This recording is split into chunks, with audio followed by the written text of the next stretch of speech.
Mi nombre es Javier y esta es la historia del antes y el después. Es la historia de un niño que fue borrado por la guerra. Crecí en el campo. Un niño campesino. Inocente. Feliz. Mi vida era la cosecha, el olor a tierra mojada, el cansancio bueno del sol en la cara. Yo creía que el mundo era solo eso, la bondad de los frutos y el amor de mi madre. Tenía 12 años. Pero ese paraíso tenía fecha de caducidad. Un día, mientras ayudaba a recoger los últimos frutos, todo se rompió. Escuché el motor de una camioneta vieja. Eran hombres con botas gruesas. Eran ellos.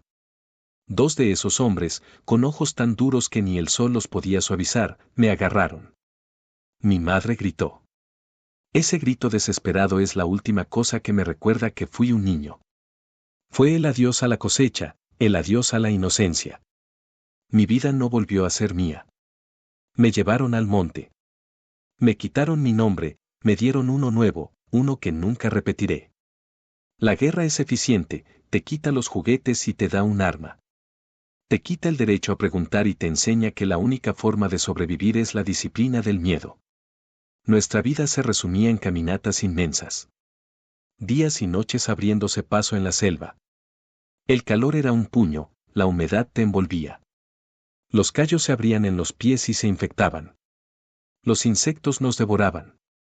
Para los jefes, éramos menos que un ser humano. Nos trataban peor que a un animal. Pero lo peor no era el dolor físico. Lo peor era el miedo. Un miedo constante que no te dejaba dormir, ellos se enriquecían con el horror que nosotros habíamos sembrado. Mi corazón, ese hilo de conciencia que mi madre mantenía vivo, me gritaba que tenía que terminar. La vigilancia era constante, el riesgo, inmenso. Un día, todo se sintió diferente. Los jefes estaban nerviosos, pero extrañamente optimistas. Nos dijeron que íbamos a una operación especial y que tendríamos apoyo. Caminamos por horas y, en medio de la selva, nos encontramos con el ejército. Soldados uniformados, armados. Mezclándose con nosotros como si fuéramos viejos amigos. Me sentí raro, confuso. Nunca entendí por qué trabajábamos con ellos. Solo me dijeron que nuestro enemigo común iba a ser eliminado. La marcha continuó hasta que llegamos a un pequeño caserío. Nos desplegamos. Entonces, vi a quién íbamos a atacar. Mi respiración se congeló. No eran guerrilleros, no eran hombres de guerra. Eran campesinos. Mujeres, ancianos, hombres con las manos llenas de tierra. Gente de mi propia clase. Pude ver el mismo miedo en sus ojos que yo sentía. La orden llegó como un látigo. Yo me quedé paralizado, el rifle temblándome en las manos. Un jefe se me acercó por detrás. Me puso el cañón de su arma en la espalda y me susurró una amenaza con un odio helado: si no disparas, eres tú. El miedo era un huracán que me cegó.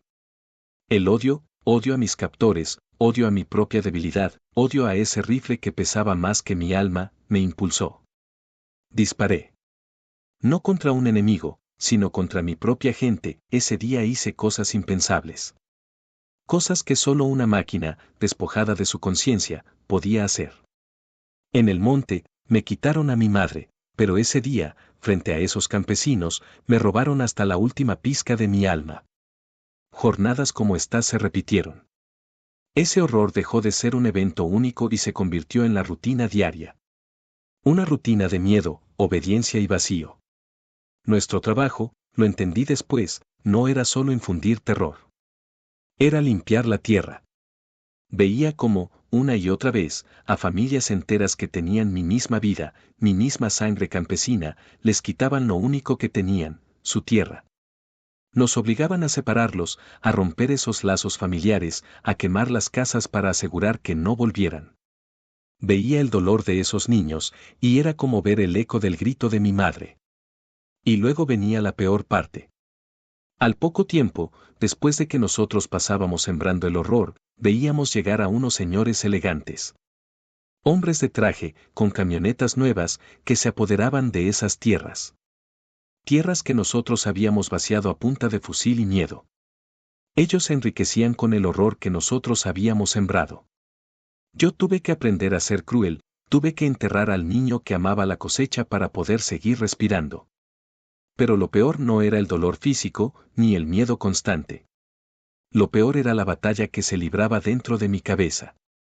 En medio de todo ese infierno, solo había una cosa que me mantenía aferrado a mi humanidad, mi madre. No podía dejar de pensar en su grito, en su rostro. Su recuerdo era mi única ancla a quien fui antes. Era lo único que me impedía convertirme en una máquina total. Pero ese recuerdo se convertía en mi perdición. Yo sabía que si mostraba una pizca de debilidad o nostalgia, me eliminaban. Pero no podía evitarlo. Dentro de mí crecía un odio silencioso, un resentimiento hirviente hacia los comandantes por haberme robado esa vida y a ella. A veces, en momentos de silencio o tensión, ese odio me ganaba. Mis ojos se fijaban en ellos, en esos hombres crueles. Eran solo miradas de odio, pero ellos lo notaban. Esas miradas los pusieron en entreaviso, sabían que yo era una bomba de tiempo con un último hilo de conciencia, y un día, ese hilo se rompería. A partir de ese momento, yo notaba cómo me vigilaban. Sentía que me habían fichado. Seguían cada uno de mis movimientos con una calma helada. No era paranoia, era real. Sabía que no me confiaban. Sabía que yo era una bomba de tiempo con un último hilo de conciencia, y un día, ese hilo se rompería, o ellos lo cortarían.